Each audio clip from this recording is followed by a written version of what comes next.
लोकसभेच्या निकालानंतर राज्यात सर्वाधिक चर्चा सुरू झाली ती नेतृत्व बदलाची। आघाडीचा पराभव झाला, पण तो पराभव इतका जिव्हारी लागला की त्याच्यामुळे नेतृत्वावर सगळं खापर फोडायची वेळ आली। नेमकं अनेक गटांकडनं तेच केलं जाते। पण नेतृत्व बदलाच्या चर्चेमध्ये नगर जिल्ह्यातल्या दोन नावांची प्रामुख्याने चर्चा आहे। एक म्हणजे बाळासाहेब थोरात आणि दुसरं म्हणजे राधाकृष्ण विखे पाटील। लोकसभेमध्ये नगर जिल्ह्यातल्या दोन्ही जागा युतीला मिळाल्या, पण विधानसभेत वेगळं चित्र असू शकतं आणि त्यामध्ये या नेतृत्व बदलाच्या चर्चेचाही आधार आहे। विधानसभेत सत्ता बदल होईल की नाही हे माहिती नाही, पण नगर जिल्ह्यातल्या नेत्यांकडे राज्याचं नेतृत्व करण्याची क्षमता आहे आणि तो नगर जिल्ह्यातल्या मतदारांच्या दृष्टीने भावनिक मुद्दा होऊ शकतो।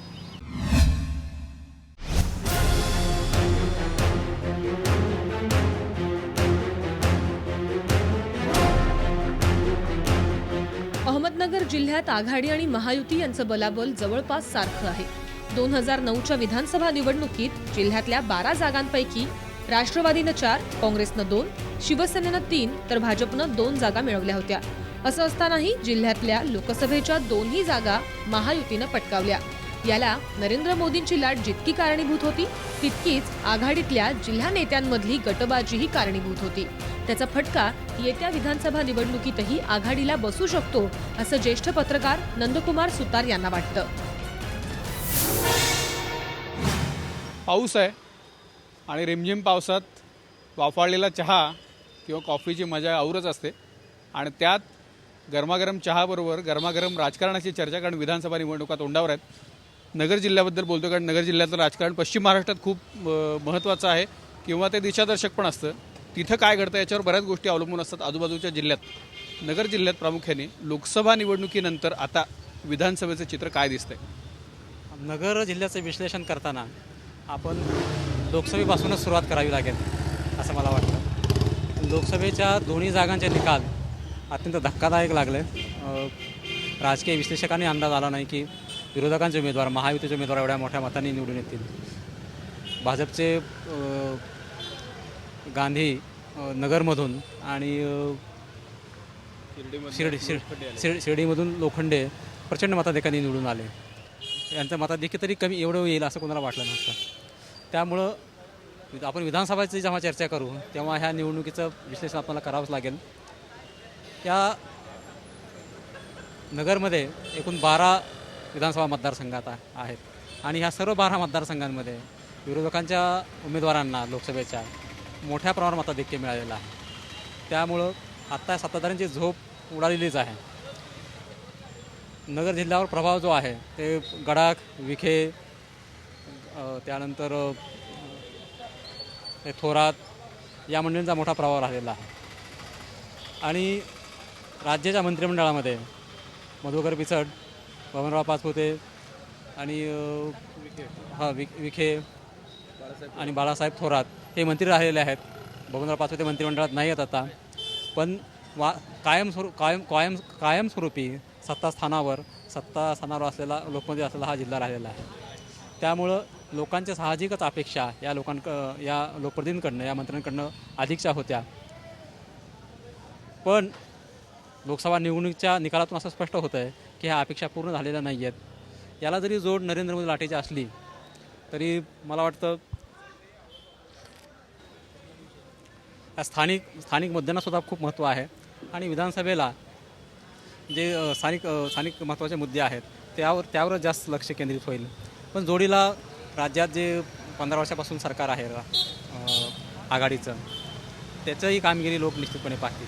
सकाळने जे नुकतं सर्वेक्षण केलेलं आहे त्यात आघाडीच्या विरोधातील रोष तो दिसून आलेला आहे आणि महायुतीच्या बाजूनं जरा जास्त दिसतं आहे। या सगळ्यामध्ये लोकसभेतही महत्त्वाचे ठरले आणि आता विधानसभेतही महत्त्वाचे ठरू शकतात असं काही कॉमन मुद्दे आहेत का? दोन्ही पद्धतीच्या निवडणुकांमध्ये दोन वेगवेगळे मुद्दे असतील आणि त्याच्यामध्ये ही निवडणूक असेल, म्हणजे लोकसभेला जसा निकाल लागला तसा कदाचित लागणार नाही असं काही होऊ शकतं का? मुद्द्यांच्या आधारावर काय होऊ शकतं? मुद्दे थोडेसे बदललेले असतील।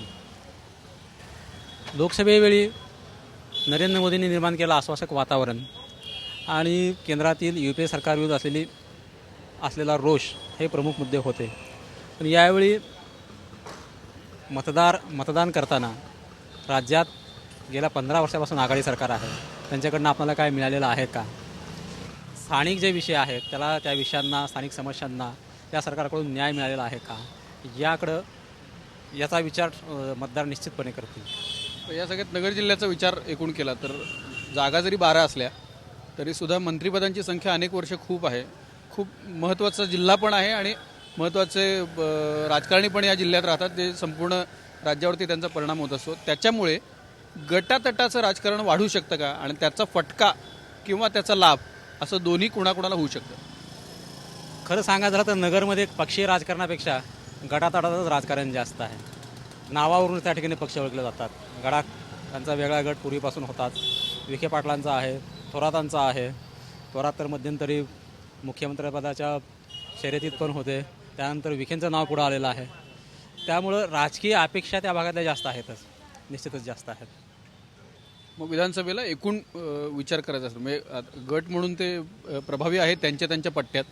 एकूण जिल्हा म्हणून विचार केला तर या गटातटांचा फायदा होऊ शकतो का तोटा होऊ शकतो? नाही, त्याची मला वाटतं त्याची काहीतरी नव्यानं मांडणी होऊ शकेल या गटातटांची सुद्धा, आणि विधानसभेला थोडंसं वेगळं चित्र दिसू शकेल. पण यांना निकालासाठी त्यांना विजयश्रीसाठी या सत्ताधाऱ्यांना खूपच झुंजावं लागेल असं सध्या चित्र आहे. काय नेमके कारण काय आहेत? म्हणजे एक तर 15 वर्ष असल्यामुळे अँटी इन्कम्बन्सी असू शकते त्यात, पण त्याच्याशिवाय असे काही स्थानिक मुद्दे आहेत की ज्याच्यामुळे हा मोठा फरक पडू शकतो? हो, नगर असा दुष्काळी जिल्हा म्हणून गणला जातो आणि या दुष्काळी जिल्ह्याचे जे प्रश्न आहेत गेल्या 15 वर्षापासून तसे कायमच राहिलेले आहेत. त्यामध्ये तुलनात्मकदृष्ट्या आणि गुणात्मकदृष्ट्या असा फारसा फरक दिसून येत नाही आहे. विकासाचा मुद्दा असेल किंवा त्या भागातले अन्य मुद्दे असतील, स्थानिक मुद्दे असतील, लोकांच्या जेवळाचे विषय असतील. आत्ता जो निकाल लागला प्रामुख्याने लोकसभेचा, तो लाटेचा होता परिणाम असं म्हणलं गेलं आणि त्यामुळे दोन्ही जागा महायुतीच्या पारड्यात पडल्या. पण तेव्हा जी मतदानाची आकडेवारी आहे म्हणजे सत्ताधाऱ्यांच्या बाजूनं झालेली किंवा विरोधकांच्या बाजूने अशा अर्थाने की आता जे विरोधक आहेत लोकसभेच्या अनुषंगाने ते विधानसभेत अचानक बदलतील किंवा तसंच राहील, प्रामुख्याने आत्ता ढोबळपणे काय सांगतील? कारण 2 महिने अजूनही आहेत, थेट भाष्य होणार नाही कदाचित, पण आत्ता नेमकं चित्र काय? तर थोडं आत्ताच सगळा पूर्ण लोकसभेवरून पूर्ण विधानसभा निकालांचा अंदाज लावणं थोडंसं मला वाटतं घाईचं होईल. पण लोकसभेच्या निकालांचा जो प्रतिबिंब आहे तो काही प्रमाणात काशेना विधानसभेला उमटेल. पण लोकसभेला प्रचंड यश मिळालं महायुतीला किंवा राज्यातील विरोधकांना, म्हणून तेवढ्याच प्रमाणामध्ये विधानसभेला यश मिळेल याची मात्र आत्ताच काही सांगता येणार नाही. पण एक आहे अजूनही, मगाशी आपण ज्याच्यावरती बोललो, प्रभावशील नेते आहेत, राज्यातले प्रभावशील नेते नगर जिल्ह्यात राहतात आणि त्यांचं नाव मुख्यमंत्रीपदाच्या स्पर्धेत पण असतं. तर अशी चर्चा सातत्याने ठेवणं की यांच्यापैकी कोणीतरी मुख्यमंत्री होऊ शकतो, याचा लाभ सत्ताधाऱ्यांना आत्ता होऊ शकतो विधानसभा निवडणुकीत, ही चर्चा कायम ठेवायची की आपल्या जिल्ह्यात मुख्यमंत्रीपद मिळू शकतं? नाही, अशी काही मला वाटत नाही. कारण विखे घराणं जे आहे ते अनेक वर्षापासून मुख्यमंत्रीपदाचे इच्छुक आहे, त्याच्या शर्यतीत राहिलेलं आहे. बाळासाहेब थोरांचं पण नाव विलासरावांच्या दुःखद निधनानंतर पुढं आलेलं होतं, पण त्यामध्ये काही फरक पडलेला नाही आहे. लोकांना माहीत आहे की अशी चर्चा होत असते.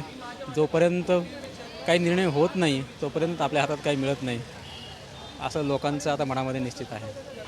आमच्याशी बोललात त्याबद्दल धन्यवाद. नगर जिल्ह्यात काय काय घडू शकतं, लोकसभा निवडणुकीच्या अनुषंगाने विधानसभा निवडणुकीत नेमकं काय होईल या संदर्भात चर्चा केली. पश्चिम महाराष्ट्रातल्या आणखी दौऱ्यात जाणार आहोत आपण, बघूया पुढच्या जिल्ह्यात काय घडतंय.